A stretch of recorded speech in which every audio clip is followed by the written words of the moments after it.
Chairman سراب گوڑ town لالا عبدالرحیم اب جنگل میں پھنس چکے ہیں۔ کوئی بات نہیں لالا، لالا کچھ ہونے والا ہے، ہوشیار ہوشیار ہوشیار۔ لالا عبدالرحیم یقینی طور پر جب سے آئے ہوئے ہیں چھائے ہوئے ہیں، اور یقینی طور پر اس پوری طرح چھائے ہوئے ہیں کہ ملازمین کی چیخیں نکلی ہوئی ہیں۔ ملازمین نے اب کوشش کی ہے کہ وہ اپنے حقوق کے لیے باقاعدہ آواز بلند کریں، ماشاء اللہ، اور اس کے لیے باقاعدہ آواز کیا بلند ہو رہی ہے، فلم بھی چل گئی ہے۔ لالا عبدالرحیم یعنی کہ ان کے خلاف پٹیشن دائر ہو چکی ہے، اور پٹیشن دائر کرنے کا مقصد جو تنخواہیں کاٹی جا رہی ہیں اور جو ان کو مغلوظات بکی جا رہی ہیں اس حوالے سے پٹیشن دائر ہوئی ہے۔ پٹیشن دائر ہو چکی ہے جس کا نمبر 64464724 ہے، اور یہ پٹیشن دائر ہو چکی ہے، اور اس میں یقینی طور پر باقاعدہ درخواست دی کنندہ بھی موجود ہے۔ جی ہاں، اب ہم آپ کو دکھاتے ہیں اسکرین پہ درخواست۔ ملک غلام محمد خان ثابت ڈائریکٹر ایڈمن بلدیہ شرقی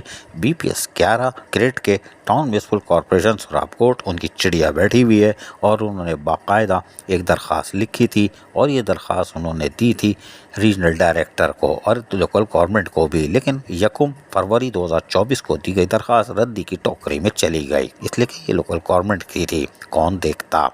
اس میں انہوں نے لکھا ہے کہ آپ کے علم میں ہے کہ آپ کی درخواست جمع کروائی تھی کہ میری تنخواہ 3 ماہ اکتوبر، نومبر، دسمبر کی کاٹی گئی تھی، اور مجھے آفس میں بیٹھنے نہیں دیا جا رہا تھا۔ چیئرمین سراب کوٹ ٹاؤن لالا عبدالرحیم کے کہنے پر مجھ کو ٹاؤن کے کسی کمرے میں بیٹھنے نہیں دیا جاتا، کوئی بات نہیں۔ تاہم ان کا کہنا تھا کہ چیئرمین سراب کوٹ ٹاؤن عبدالرحیم نے غصے کا اظہار بھی بہت ٹھیک ٹھاک کرتے ہیں، اور کہا کہ ریجنل ڈائریکٹر سے مجھے کیوں کال کروائی گئی، کوئی بات نہیں۔ لیکن اس کے ساتھ ساتھ انہوں نے کہا کہ مجھے زبردستی LPR پر بھیجنے کی کوشش کی جا رہی ہے، جو کہ ہائی کورٹ کے قانون کے خلاف ہے، اور کسی بھی ملازم کی جبری LPR پر نہیں بھیجا جا سکتا۔ چیئرمین سراب گوڑ ٹاؤن لالا عبدالرحیم میونسپل کمشنر امتیاز مکسی کو ہدایت دی جائے کہ وہ غیر قانونی عمل سے باز رہیں۔ یہ بات بھی انہوں نے لیٹر میں لکھی ہے، لیکن اس کے علاوہ انہوں نے بہت کچھ لکھی ہے، لیگل نوٹس بھی بھیج چکا ہوں، لیکن لالا عبدالرحیم لفٹ نہیں مار رہے۔ تاہم اس درخواست کے بعد تو ہونا ہوا کچھ نہیں تھا، لیکن ملک غلام محمد خان عدالت پہنچ گئے اور پٹیشن دائر کر دی ہے، جس کی سماعت بھی مقرر ہو چکی ہے، اور ان کا کہنا ہے کہ ہمیں جس طرح افسران و ملازمین کو پورے کلمات سننے کو ملتے ہیں وہ بھی حیران کن ہے۔ ان کا کہنا تھا کہ انہوں نے ایک پوسٹر بھی لگایا ہے جس پہ لکھا ہے کہ سپریم کورٹ نے قرار دیا ہے کہ تنخواہ حکومت کی طرف سے کوئی عطیہ نہیں، جو جب چاہے بند کر دے۔ مزید عدالتوں کو ہدایت جاری کی گئی کہ اگر کوئی آفیسر کسی ملازم کی تنخواہ بند کرے تو اس مجاز افسر کے خلاف سخت کارروائی کی جائے۔ اس پوسٹر کے بعد یقینی طور پر پٹیشن بھی دائر ہو چکی ہے۔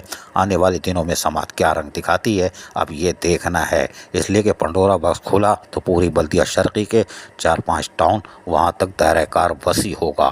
عزیز عارف KBS بلدیاتی نیوز کراچی۔ ایسی ہی خوبصورت ویڈیوز فیوچر میں حاصل کرنے کے لیے ریڈ بٹن پر کلک کر کے اور بیل آئیکن کو پریس کر کے ہم سب کے سبسکرائبر بننا مت بھولیے۔